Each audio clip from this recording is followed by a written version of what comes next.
rush of adrenaline. But the water's force is not the only thing to fear.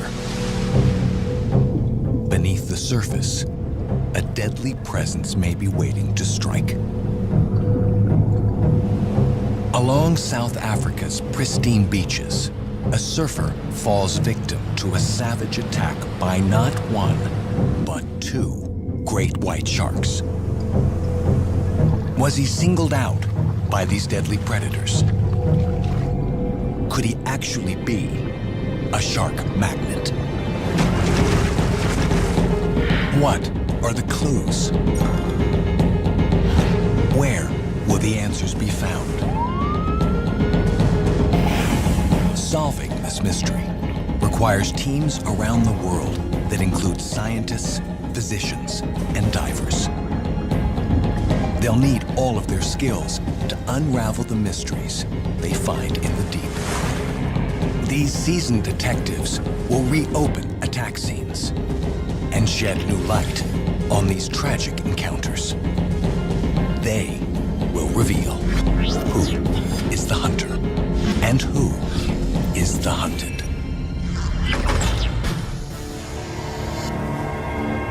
It is a July afternoon in South Africa. Yo, there's waves all over the place, eh? Just after 1 p.m., 15-year-old Shannon Ainsley heads out to catch some waves off East London's Nahoon Reef beach. With him are his brother Brandon and a couple of friends. A natural athlete, Shannon wants to climb up the surfing circuit. He spends nearly half of every day in the ocean. All South African surfers are aware that someday they might share liquid space with sharks. Should we say a prayer? Father God, we just want to thank you so much for... The Ainsleys and their friends always say a prayer before entering the water. Keep everyone safe and getting attacked by any sharks, Lord. Let us have some good fellowship, Lord, and let us glorify you in the name of Jesus, we pray. Amen. Amen, amen. Let's go. But on this day, something will go terribly wrong.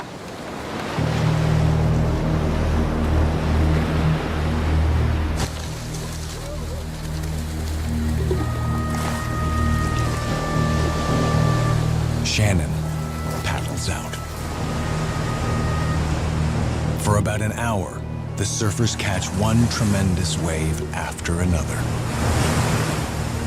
Then, the unbelievable happens. This is video of the actual event accidentally shot by someone on shore.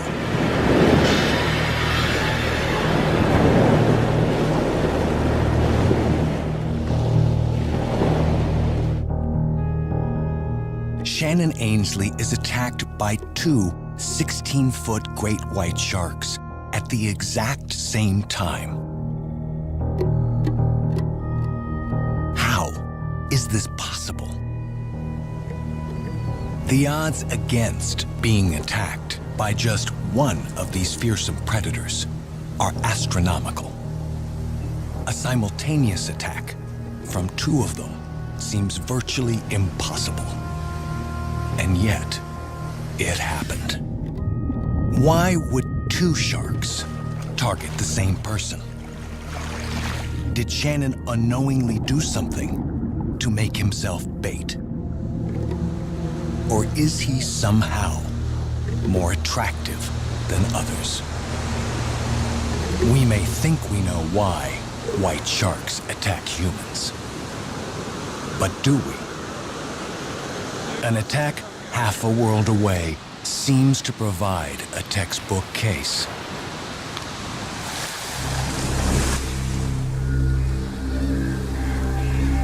It is August on California's Central Coast.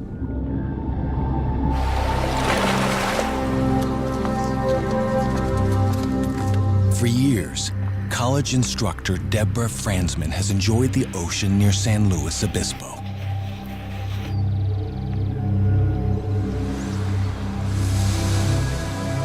Franzman wears a thick wetsuit to keep warm.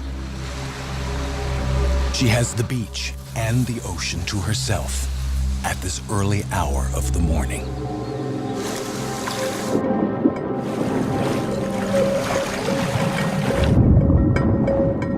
Fransman's strong strokes send her through the light chop.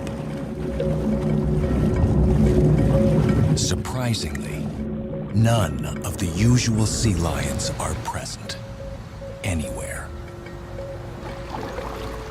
Could they sense a danger that Deborah Fransman does not?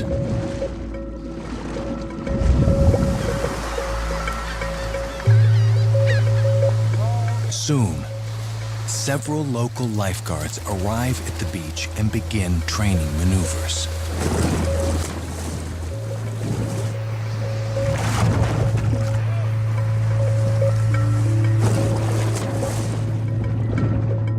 Fransman is about 75 yards out.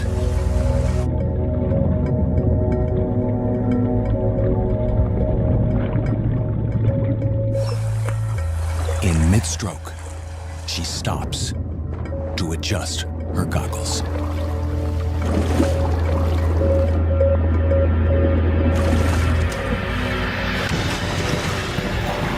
Suddenly, a crashing blow sends her reeling. A sharp tug on her upper thigh pulls her under.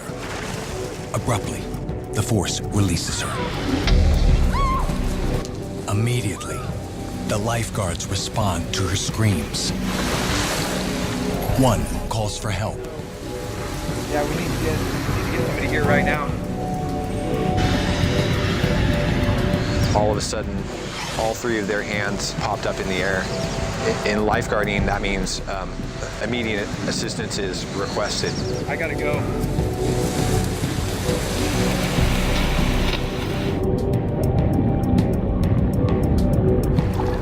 The other three reach Deborah and keep her afloat until the caller arrives. I got out to her, and the other three guys were pretty much in shock. There was just a lot of blood in the water. Deborah is unconscious. As the lifeguards tow her back to the safety of the beach, the extent of Deborah's wounds becomes known. The laceration across both legs was really large. She's not breathing. Check her pulse. A huge crescent-shaped bite arcs across her body. She's still got no pulse. There was no doubt that this was done by a shark. A shark expert analyzed the bite area, and he said that the shark was probably between 17 and 20 feet. Only one predatory shark gets that big.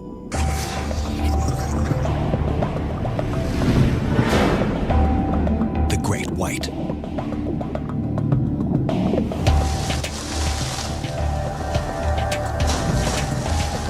Great white sharks are true super predators, and they rule the food chain.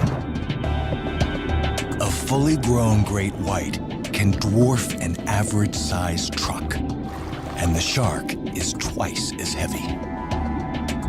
52-inch long teeth are constantly being replaced, always sharp and always ready. Even the great white's skin, tough as armor, helps in the hunt. The texture traps passing water, creating an envelope that silences the hunter's torpedo-like ambush. Few creatures could withstand the fury of a full-blown assault.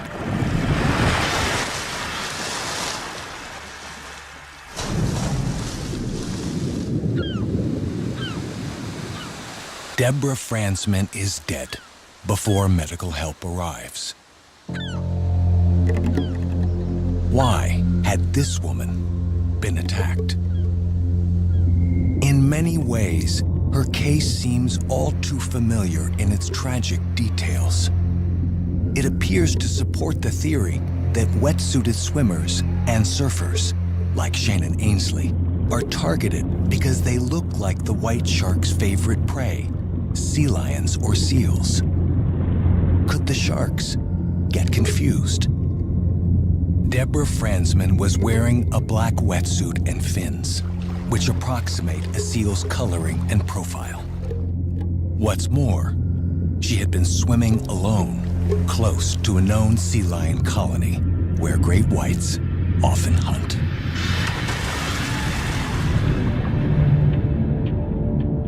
When great white sharks hunt these marine mammals, they are surprisingly cautious.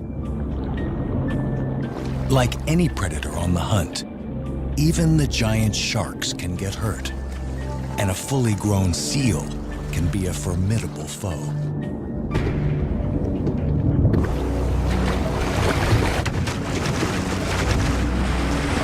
The shark's solution is to strike from beneath and inflict a devastating wound on its prey. The predator then retreats to a safe distance while the unfortunate victim weakens or bleeds to death. Finally, the great white returns to claim and consume its meal. This might explain why the lifeguards found Deborah Franzman still floating there. But the reasons why she was attacked may not be as simple as they seem.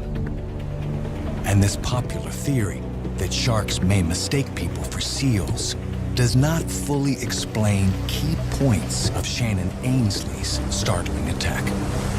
There is no seal colony at the surf spot in South Africa. The sharks wouldn't come here to hunt them. And though Shannon wore a wetsuit, so did all the other surfers in the water that day. He no more resembled a seal than they did. What's more, great whites have been known to attack humans in places where seals are never found. Consider one attack that took place in the middle of the open ocean, far from any coastline that a seal might call home.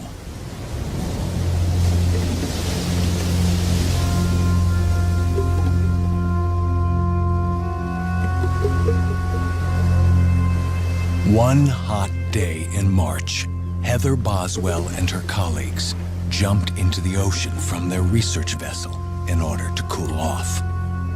They were 300 miles from land in the South Pacific.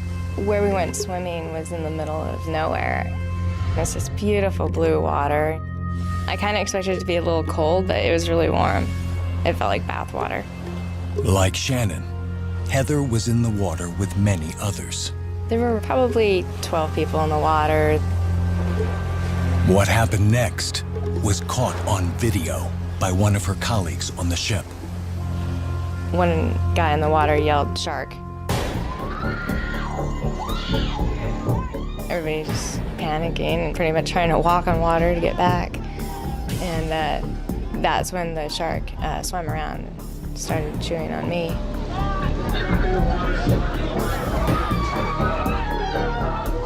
And I turn around to see what was happening, and I just see this huge dorsal fin just towering over me. It was like, 3 feet tall. I tried to start swimming away, and then the shark just let go of me. Just then, a skiff that had been in the water to collect the bathers arrived beside Heather. I didn't even know that skiff was there until they were like right in front of me. That's when the shark came back and grabbed onto my other leg and jerked me under the water. It was so powerful. It made me feel like a rag doll. I remember looking at it, I was like, okay, I'm gonna die. And then before I knew it, the shark brought me right back up, right beside the skiff. 2 people reached down and grabbed my arms, and the shark clamped down to hold on, and I felt a pop. The shark got my leg, and they got me. Oh my God, it took a leg off. Boswell's left leg had been severed from the hip down. She was airlifted to a mobile hospital. Doctors say it is a miracle that she survived. Experts analyzed the video and confirmed that the shark was a great white. But of all the people in the water, why had Heather Boswell been chosen? She wore no wetsuit or fins and was hundreds of miles from any seal colony.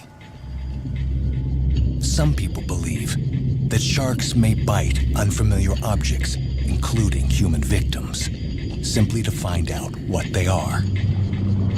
Was Heather's attack, and perhaps Shannon's, a case of razor-sharp curiosity?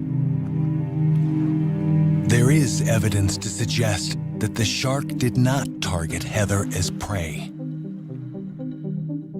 Its initial bite was uncertain. It didn't feel really aggressive. It just felt like, you know, when a puppy chews on your finger, inquisitive, maybe curious. But the strike on Shannon Ainsley was anything but tentative.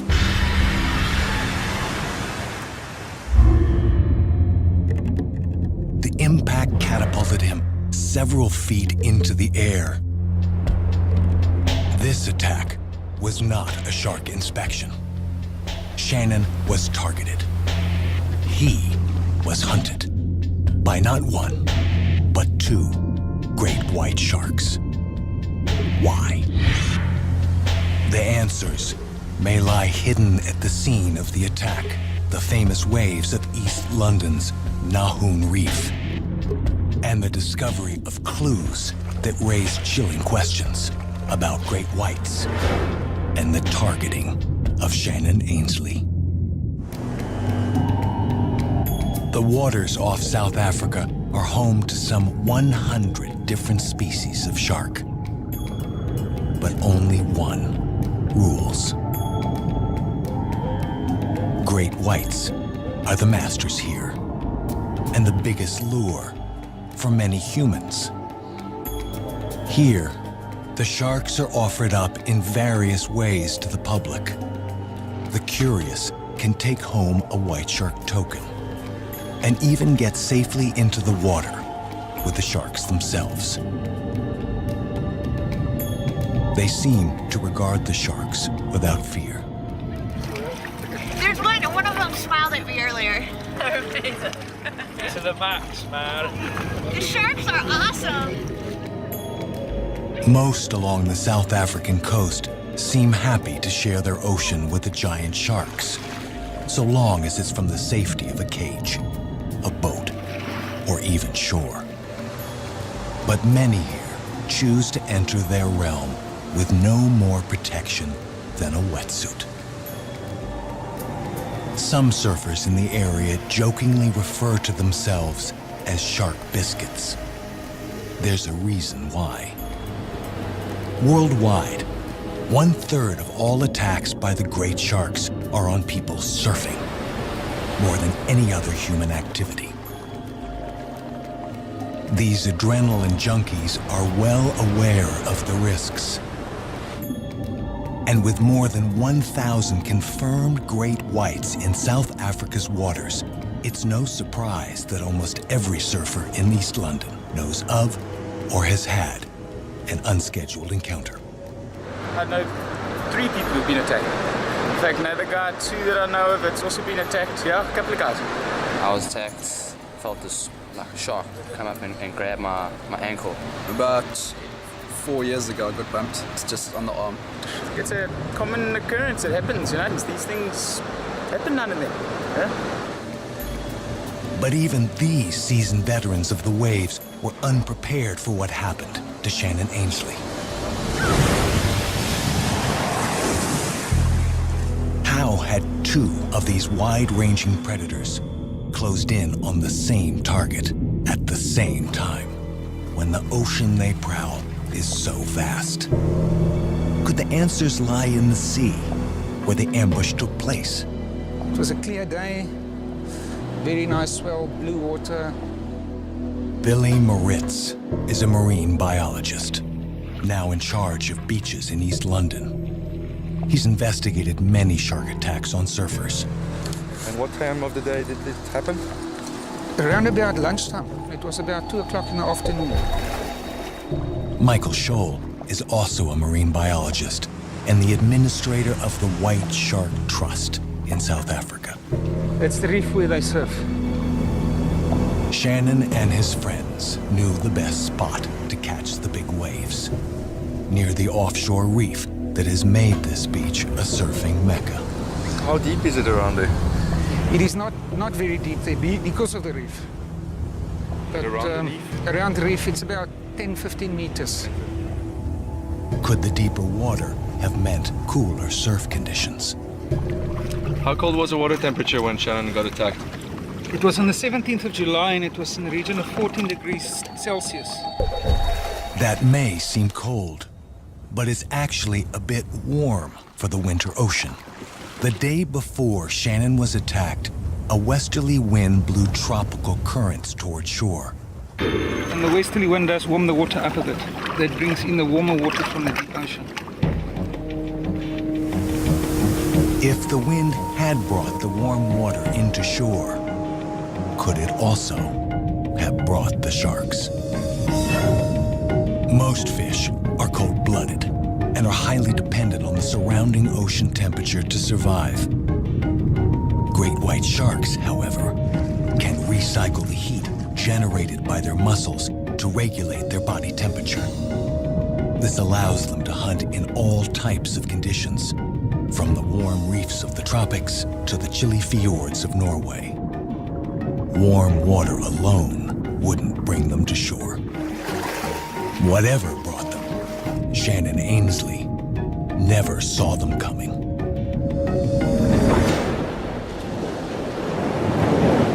He never saw a shark. I don't believe he ever saw the shark.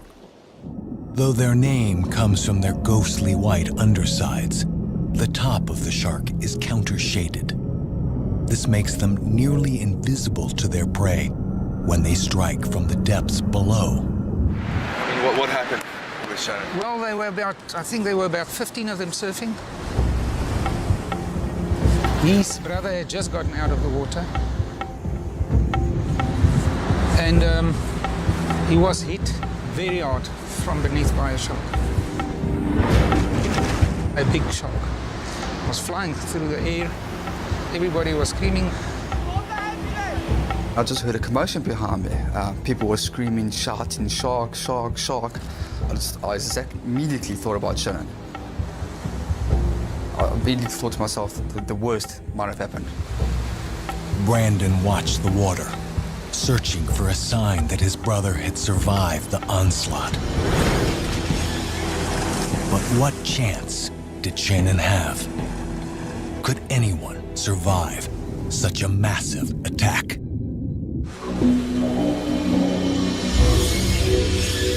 The footage of Shannon Ainsley's attack gives no clear indication of the extent of his wounds. But the possibilities are horrifying. Just how much damage can a white shark inflict on its target? Halfway around the world, investigators consider the consequences of its fearsome design. This was an attack that occurred about 8 years ago. What are the odds of someone surviving something like that? Well, it really depends on where they're bit. Typically, surfers are bitten on the lower leg, and it could be a grave situation since a lot of the big vessels in your body are in your lower limbs. Dr. Scott Yerby is an orthopedic engineer who knows about shark bites firsthand. He was attacked by a great white while surfing off the coast of Northern California. This was my leg right here. Here's the quadriceps, and here's the hand injuries. Here's a different image of that same wound. I can't believe how straight it is. The doctor actually said that these wounds were cleaner than any scalpel blade he could ever perform.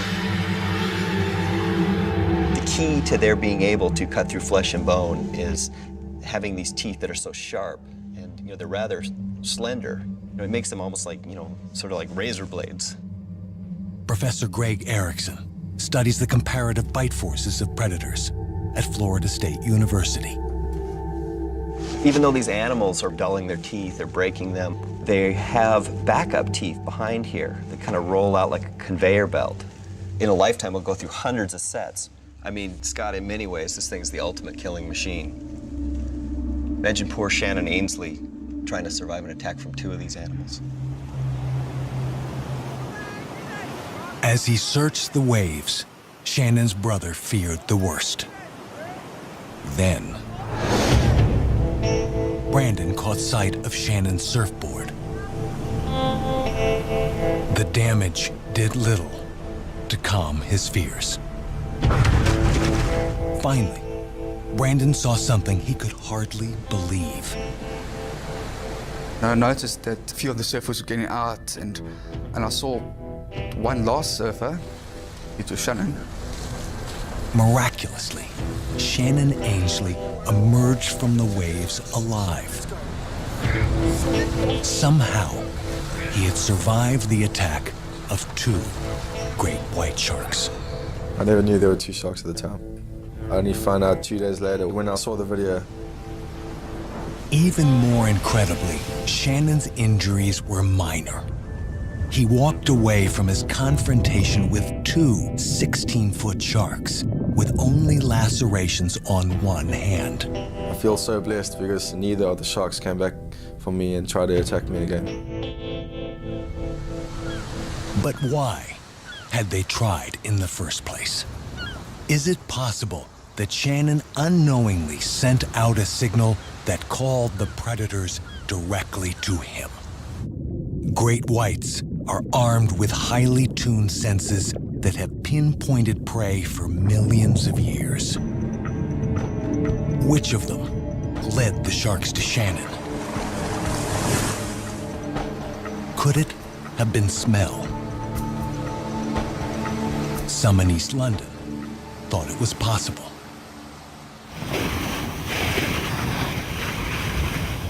Tourist dive operations along the coast all promise their clients a close-up encounter with the sharks.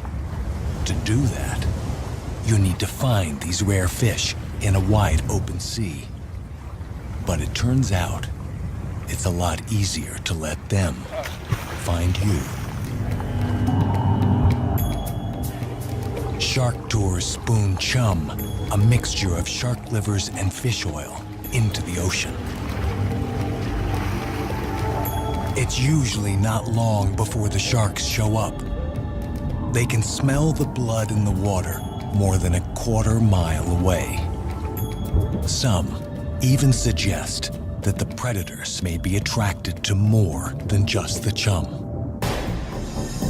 In addition to being the most lethal, great white sharks are also some of the most intelligent fish on the planet.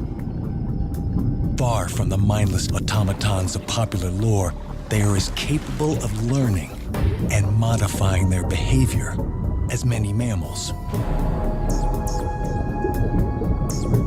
In fact, they are the only fish anywhere that will actually raise their head out of the water to investigate the world above.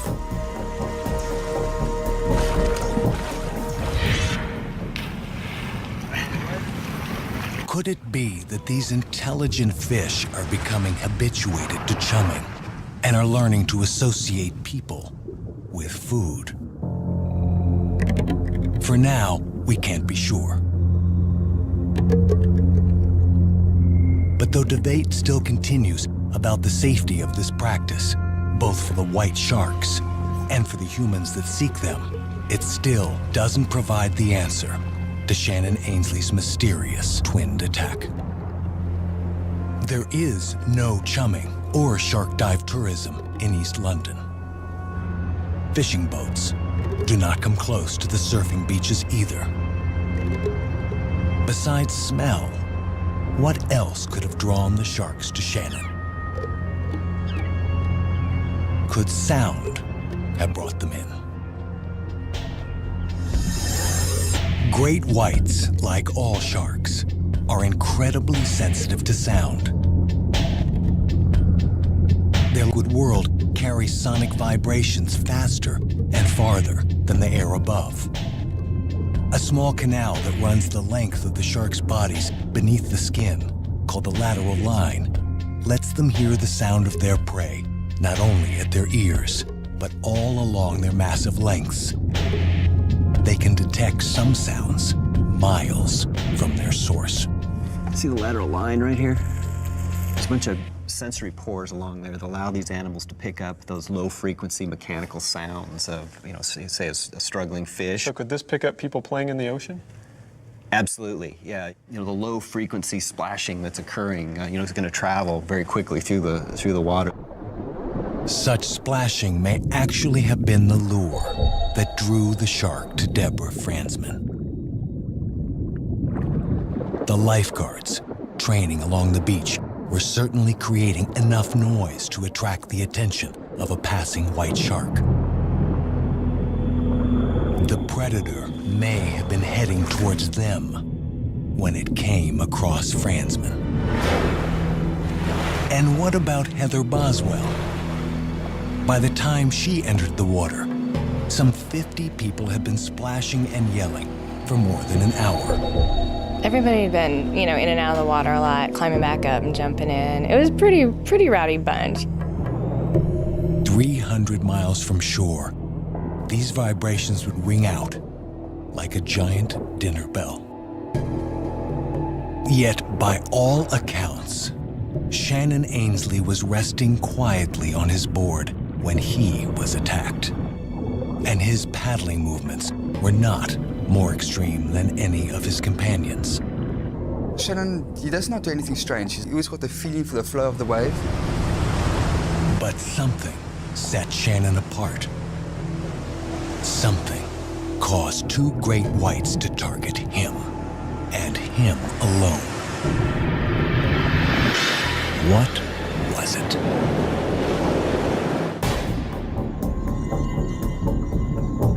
Great white sharks have been known to cover thousands of miles of ocean in just a few months.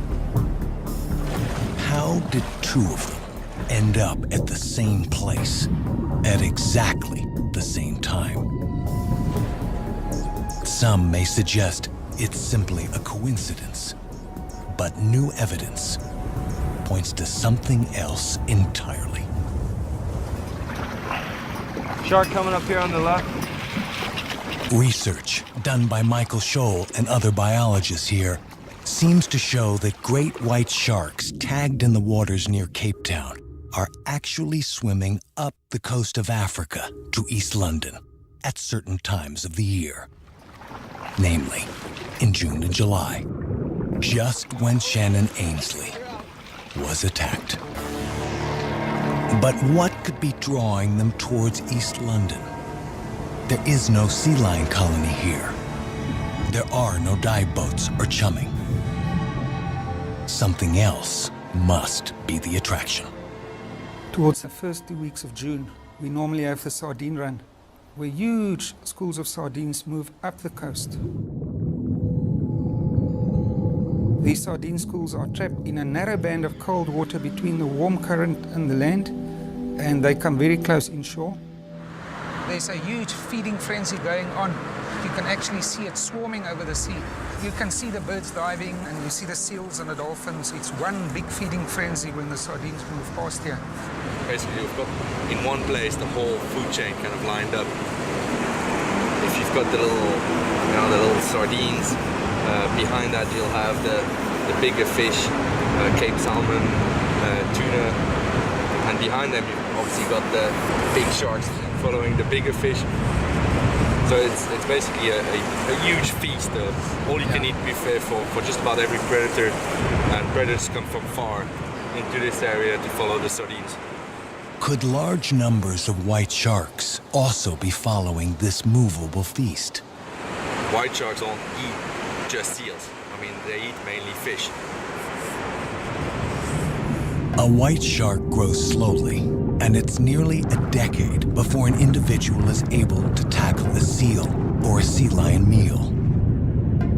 Until then, the sharks live almost exclusively on fish, especially oily tuna, until they gain the size and experience they need to turn their attention to larger prey. The sardine run would almost certainly attract large numbers of great whites. And if the sharks follow the sardines to East London in June, what happens if the giant schools move on? and the sharks don't. The same conditions that drive the fish onward also bring the best surf of the year to East London. And that brings even more surfers. Could the sharks be lingering offshore just as the menu is changed? July is certainly the best month for surfing in East London.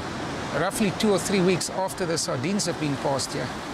If you consider the amount of man hours that are spent in the water surfing, it is a combination that does cause problems for us during the month of July.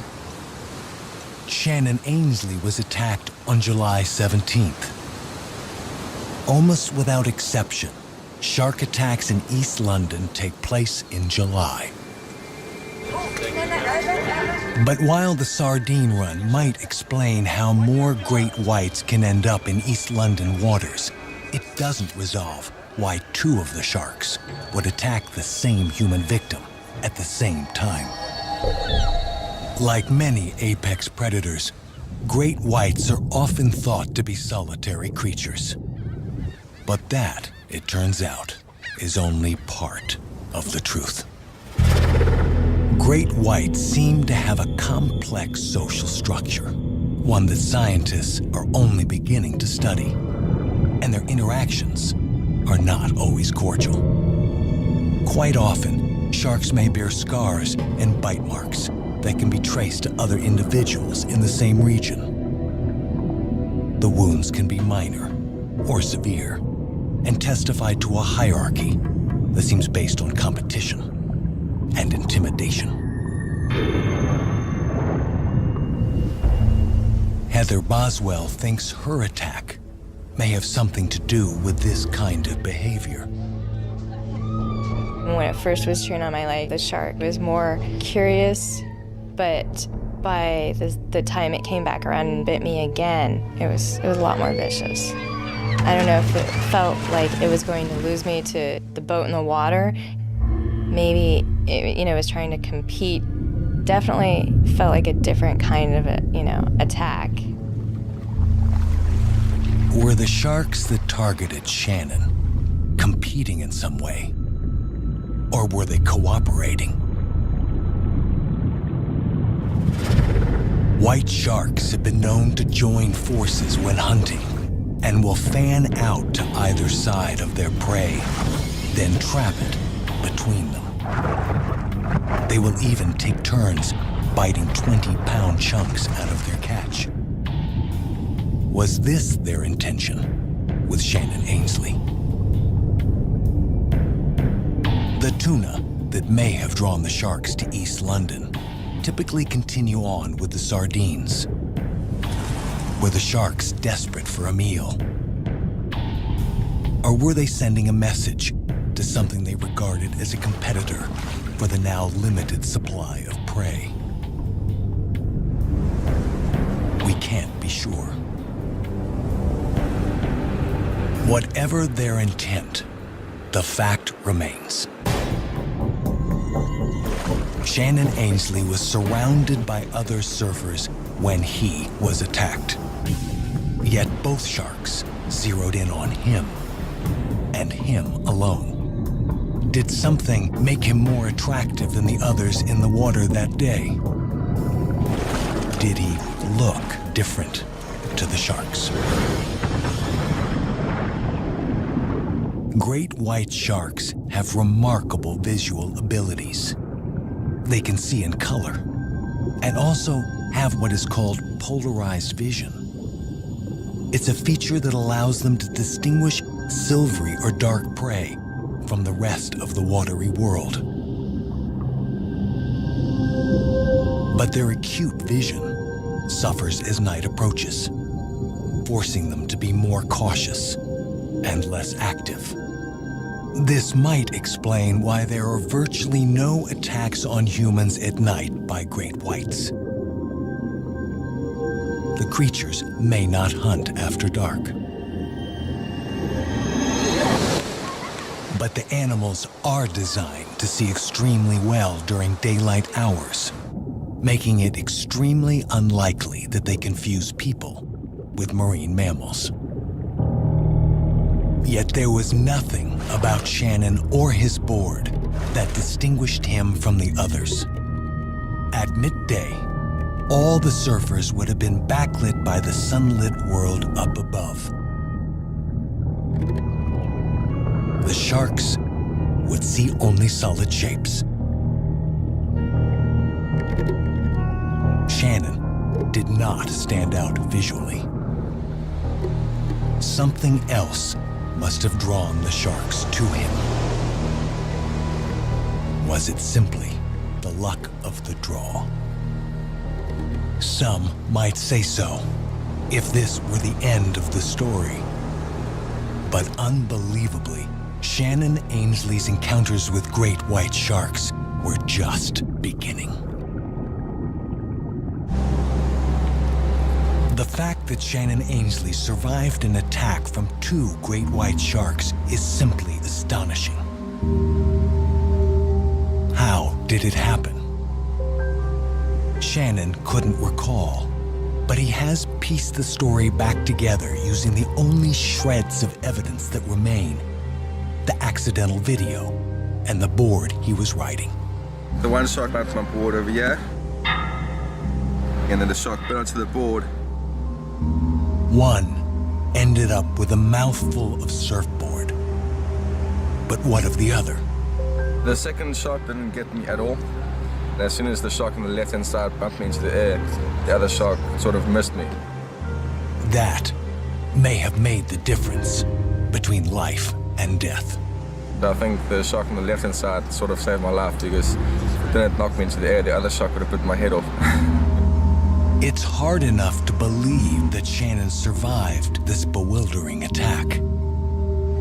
But unbelievably, 2 years later, Shannon was targeted again while surfing another South African break. I was just sitting on my board, and all of a sudden I just felt myself get picked up, and my board is flung up in front of me, and I fell back. I don't know how big the shark was, but it was quite a hard knock. Once again, he was singled out from all the other surfers in the water. And once again, incredibly, he received no major injuries. And while it borders on the impossible, there is evidence that there was yet another attempted attack on Shannon.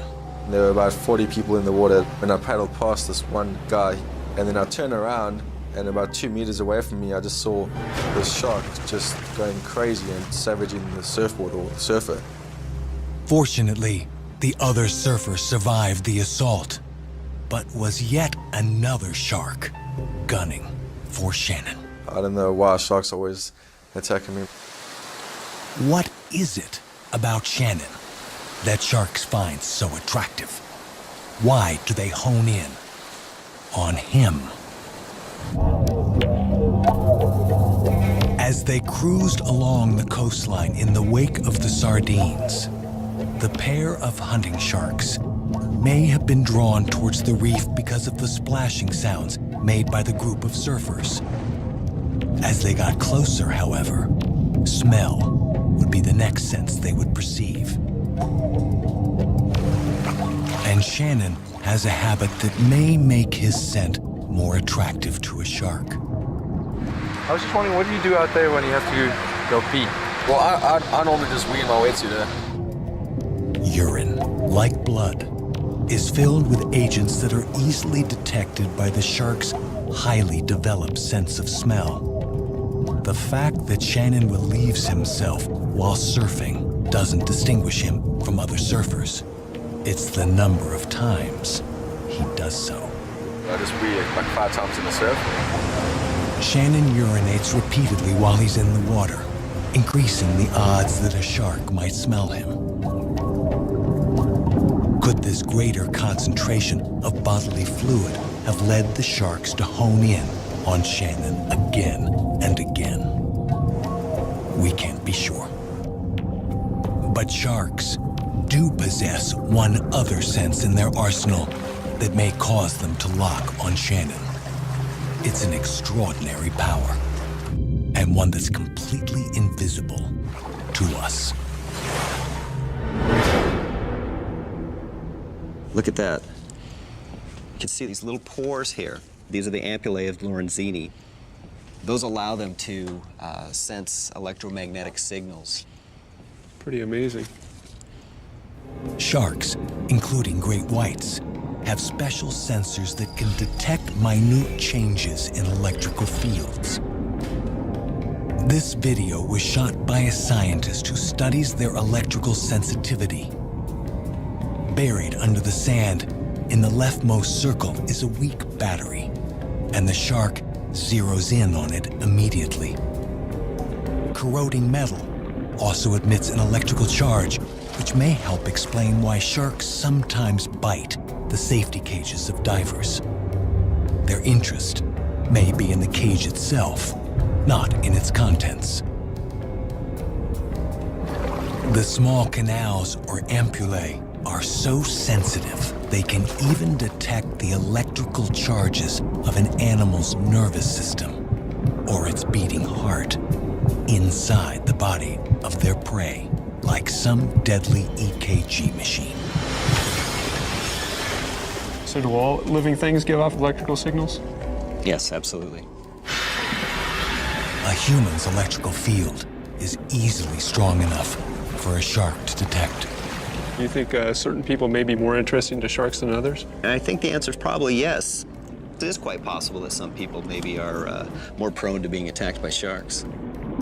It makes you wonder if people give off different electromagnetic signals that are more attractive to sharks. Some scientists believe electromagnetism is the final sense a shark employs as it hones in on its prey.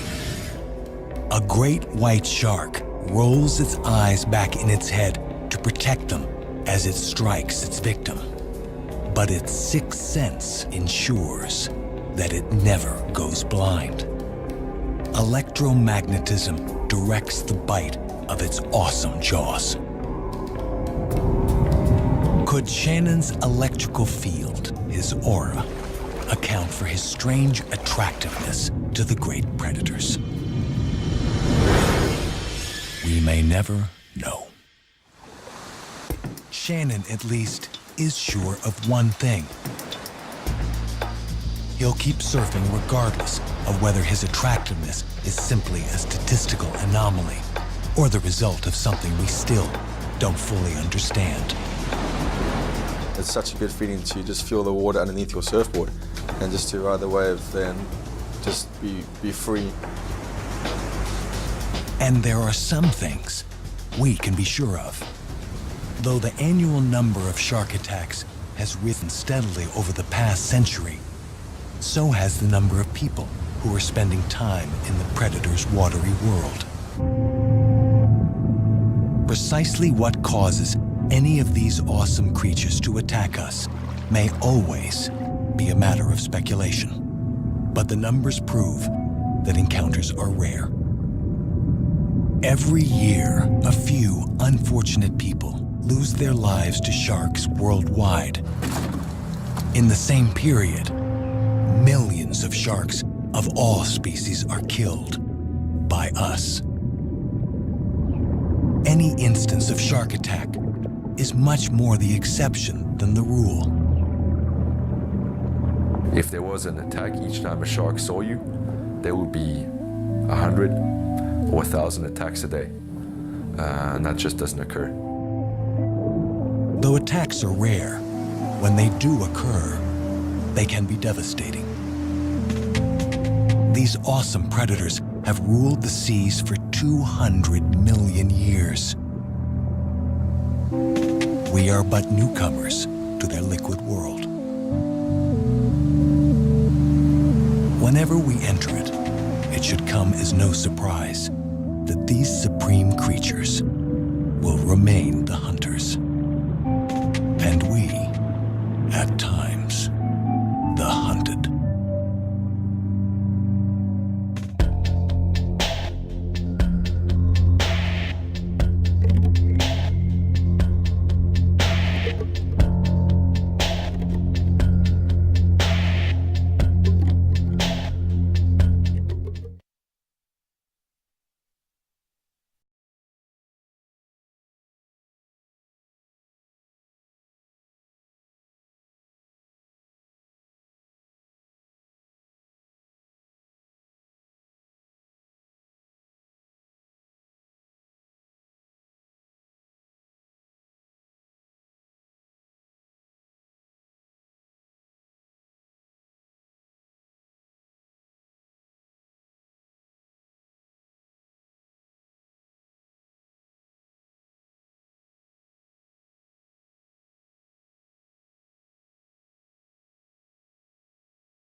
adjust her goggles.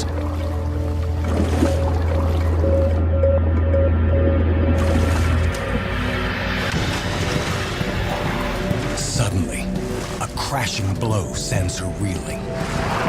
A sharp tug on her upper thigh pulls her under. Abruptly, the force releases her. Immediately, the lifeguards respond to her screams. One calls for help. Yeah, we need to get somebody here right now. All of a sudden, all three of their hands popped up in the air. In lifeguarding, that means immediate assistance is requested. I gotta go.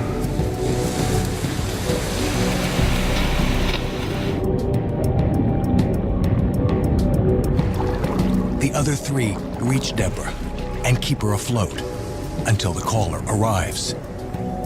I got out to her and the other three guys were pretty much in shock. There was just a lot of blood in the water. Deborah is unconscious. As the lifeguards tow her back to the safety of the beach, the extent of Deborah's wounds becomes known. The laceration across both legs was really large. She's not ready. Check your pulse. A huge crescent-shaped bite arcs across her body. She's still got no pulse. There's no doubt that this was done by a shark. A shark expert analyzed the bite area, and he said that the shark was probably between 17 and 20 feet. Only one predatory shark gets that big.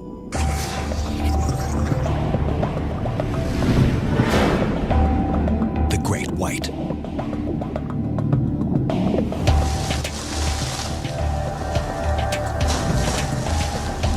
Rare that someday they might share liquid space with sharks.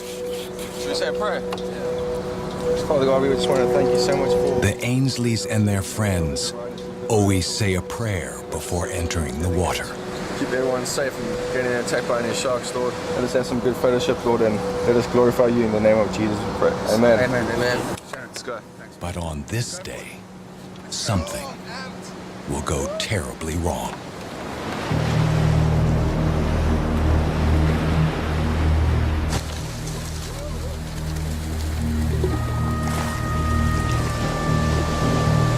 Shannon paddles out. For about an hour, the surfers catch one tremendous wave after another. Then, the unbelievable happens. This is video of the actual event accidentally shot by someone on shore.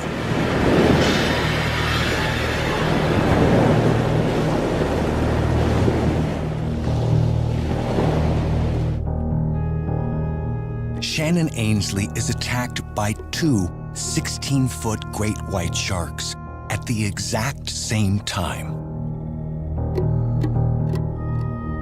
How is this possible? The odds against being attacked by just one of these fearsome predators are astronomical. A simultaneous attack from two of them seems virtually impossible. And yet, it happened. Why would two sharks target the same person? Did Shannon unknowingly do something to make himself bait? Or is he somehow more attractive than great white sharks are true super predators and they rule the food chain? A fully grown great white can dwarf an average-sized truck, and the shark is twice as heavy. 52-inch-long teeth are constantly being replaced, always sharp and always ready. Even the great white's skin, tough as armor, helps in the hunt. The texture traps passing water, creating an envelope that silences the hunter's torpedo-like ambush. Few creatures could withstand the fury of a full-blown assault.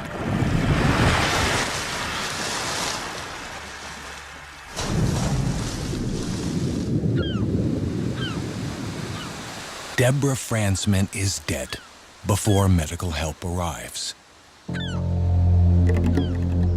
Why had this woman been attacked? In many ways, her case seems all too familiar in its tragic details. It appears to support the theory that wetsuited swimmers and surfers, like Shannon Ainsley, are targeted because they look like the white shark's favorite prey, sea lions or seals. Could the sharks get confused? Deborah Franzman was wearing a black wetsuit and fins, which approximate a seal's coloring and profile. What's more, she had been swimming alone, close to a known sea lion colony where great whites often hunt.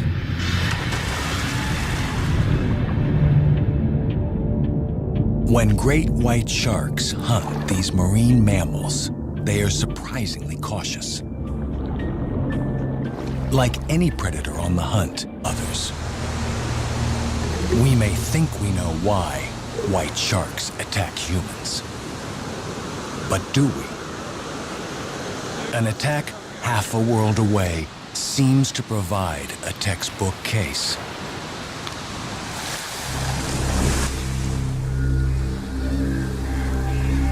It is August on California's Central Coast.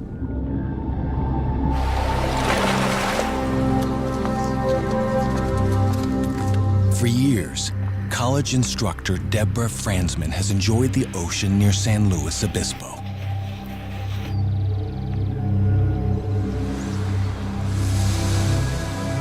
Franzman wears a thick wetsuit to keep warm. She has the beach and the ocean to herself at this early hour of the morning.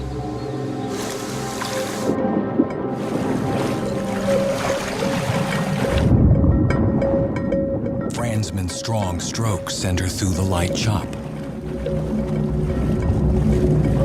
Surprisingly, none of the usual sea lions are present anywhere. Could they sense a danger that Deborah Franzman does not?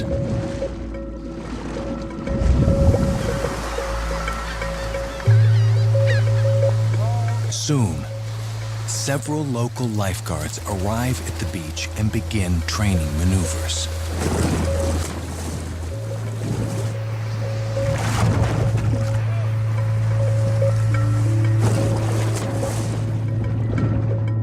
Franzman is about 75 yards out.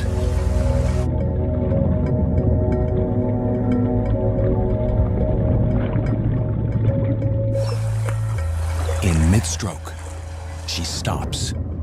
Rush of adrenaline. But the water's force is not the only thing to fear. Beneath the surface, a deadly presence may be waiting to strike. Along South Africa's pristine beaches, a surfer falls victim to a savage attack by not one, but two great white sharks. Was he singled out by these deadly predators? Could he actually be a shark magnet? What are the clues? Where will the answers be found? Solving this mystery requires teams around the world that include scientists, physicians, and divers. They'll need all of their skills to unravel the mysteries they find in the deep. These seasoned detectives will reopen attack scenes and shed new light on these tragic encounters. They will reveal who is the hunter and who is the hunted.